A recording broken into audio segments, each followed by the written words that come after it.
Bonjour à tous, ici Overboss et j'espère que vous allez bien. Alors aujourd'hui on se retrouve pour voir ce qui pourrait être une renaissance d'un certain type de jeu. Alors, déjà pour commencer à lire l'article, la Sega Genesis Mini 2 sera lancée en Amérique du Nord en octobre. Donc la mini console a déjà été annoncée par le Japon mais n'a pas encore été confirmée pour l'Europe. Bon, on va lire l'article, on va un peu ce que je voulais dire. Du coup, Sega a annoncé les détails du lancement nord-américain de sa console Sega Genesis Mega Drive Mini 2. Elle sera lancée en Amérique du Nord le 27 octobre, une date de sortie précédemment annoncée pour le Japon. Les plans pour le lancement européen doivent encore être confirmés. Donc, le Sega Genesis Mini 2 est basé sur le design du modèle 2, du Genesis Model 2, mais inclura à la fois le jeu Genesis et Sega CD. La Sega Genesis Mini 2 viendra avec plus de 50 titres classiques. La première vague de titres a confirmé pour la sortie du nord-américaine de la console sont Sony CD, Shining Force et puis tout le reste. Bon bref. Euh, Yosuke Okunari, qui a co-animé l'annonce japonaise de Mega Drive Mini 2 en juin, a suggéré en 2020 que la prochaine mini-console de Sega aurait pu être basée sur la Sega Dreamcast. Dans une interview avec Famitsu, après la sortie du Game Gear Mini, uniquement au Japon, Okunari a déclaré qu'il souhaitait que les prochains projets fournissent du matériel ayant un potentiel mondial plus fort. Je pense que pour le prochain, nous pourrions opter pour un concept proche de la Mega Drive Mini, a-t-il déclaré. Et si je dois dire quelques noms, cela pourrait être un SJ 1000 Mini ou un Dreamcast Mini. Alors,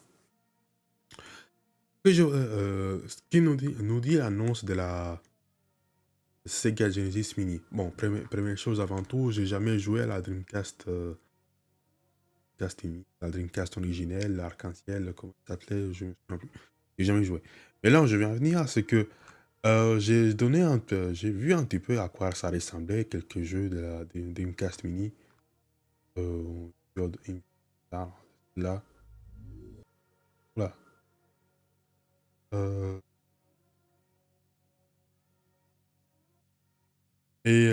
non, c'est pas celle, c'est pas celle-là. Non, ça peut pas être celle-là. Du coup, bon, ici on peut voir plusieurs anciens jeux qui devaient appartenir au feu Dreamcast et tout le reste. Ce que je suis en train de me dire, c'est que peut-être cette nouvelle console pourrait être un espèce de renouveau pour tout ce qui est jeu rétro. Parce que c'est vrai que de nos jours, il y en a certains qui commencent à revivre, mais on voit que quand même, dans ce que... Après c'est mon impression, mais pour tout ce qui est sur Switch ou ce qui est pour PlayStation, ces types de jeux passent un petit peu sous le radar. Donc je pense qu'une console comme celle-ci pourrait permettre d'avoir une console qui, bon, on sait très bien qu'elle n'aura pas la puissance d'une Switch, certainement pas. Ça m'étonnerait qu'elle l'aille, ou une PlayStation, ou d'une Xbox. Elle pourrait permettre le retour de certains jeux rétro. Parce que, bon, elle pourrait être là, cette espèce de vitrine qui dit, bon, jeux rétro, venez. Bon, après, ça a été lancé par le Japon, pas étonnant. Pas sûr on aurait pu avoir cette idée, puisque il y a quelques jeux rétro qui se font, mais généralement, c'est pas ça, quoi. Euh, et donc, ce que je voulais demander dans les commentaires, dites-moi qu'est-ce que vous en pensez de cette nouvelle. Est-ce que la Genesis Mini 2 peut être une espèce de retour pour tout ce qui est jeu rétro? Parce que on a eu ces temps-ci un retour de la Teenage Mutant Ninja Turtle, bon, les Tortues Ninja, quoi. Ah, je ne l'ai pas traduit.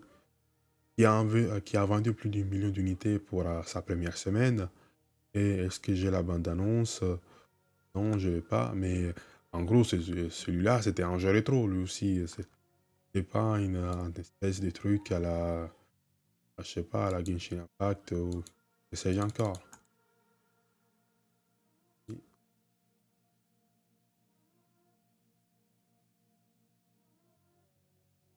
Euh, oui, voilà. Bon, je coupe le son au cas il y a des copyright. Et du coup, bah voilà, c'est encore une fois, c'est du jeu rétro, c'est de l'ancien.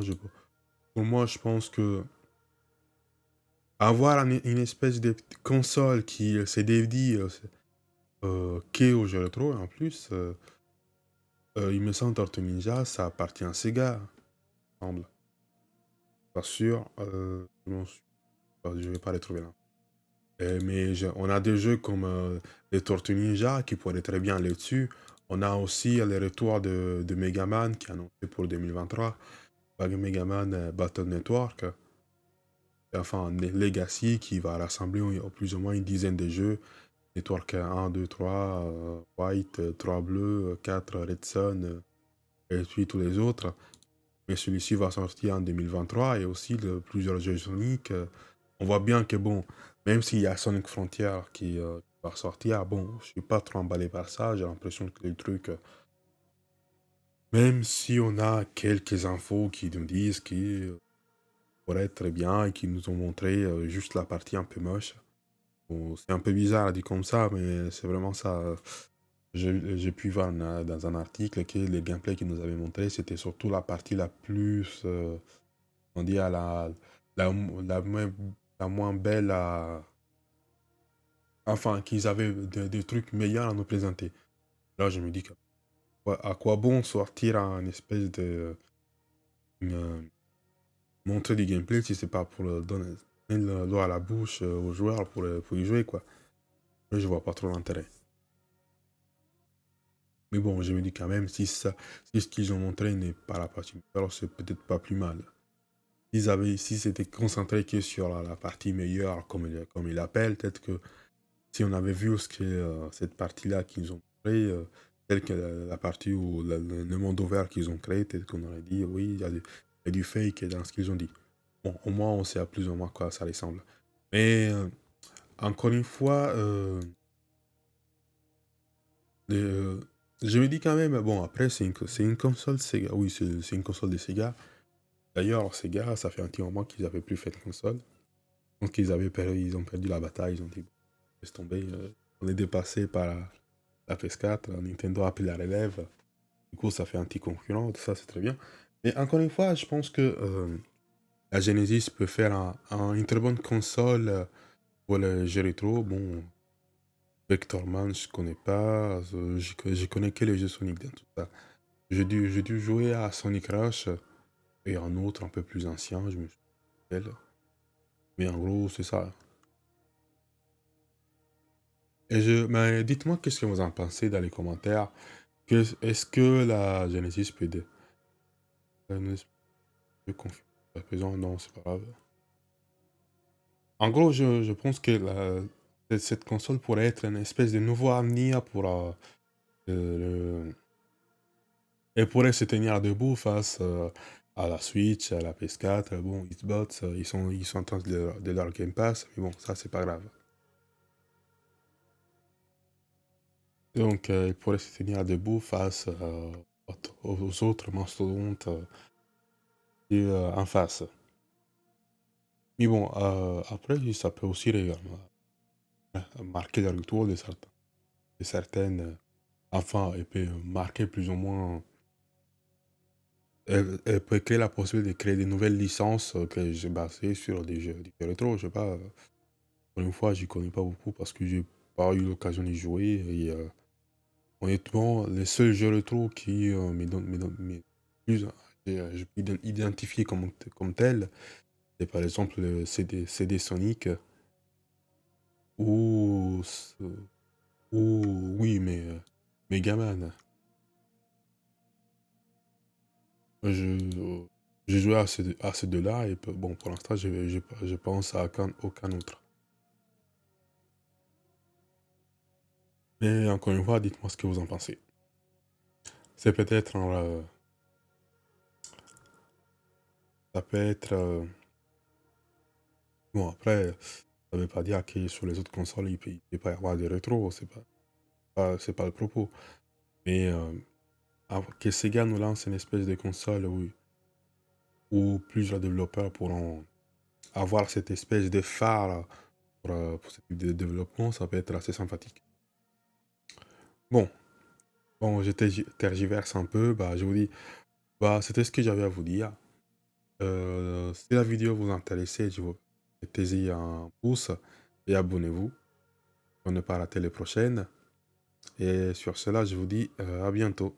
Ouais, salut!